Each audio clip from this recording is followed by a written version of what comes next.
Hoje eu vou falar sobre regime de bens no casamento e seus efeitos patrimoniais.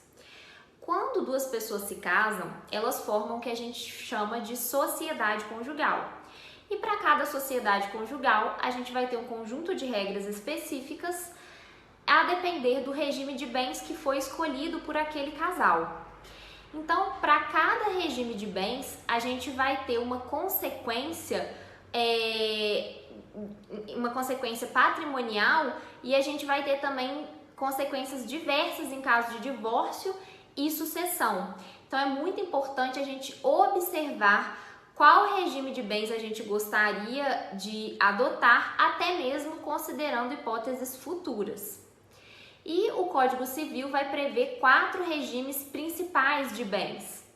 O primeiro deles é o regime da comunhão parcial de bens, que é a regra, né, o que a maioria das pessoas adota, que é o regime onde existe um patrimônio particular, que é aquele anterior ao casamento, que em regra não se comunica, e um patrimônio comum, que é o patrimônio adquirido posteriormente ao casamento. Importante a gente observar que nesse regime vão ter algumas exceções quanto a essa comunicação dos bens. Por exemplo, os bens que foram adquiridos de forma gratuita, né? Então, a regra da comunicação são os bens adquiridos de forma onerosa pelos cônjuges.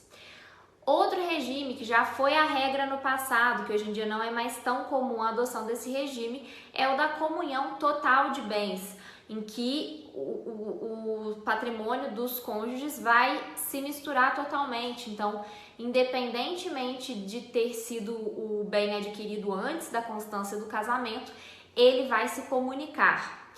Outro regime que, inclusive, em alguns casos é obrigatório pelo Código Civil, é o regime da separação total de bens, em que a presunção é que cada cônjuge vai constituir o seu patrimônio próprio, então teríamos uma presunção aqui de não comunicação entre os bens dos cônjuges. O último regime, que é o menos comum, é a participação final nos aquestos, que faz uma mistura entre o regime da separação total e o regime da comunhão parcial de bens. Se você tem interesse em saber quais são os efeitos patrimoniais,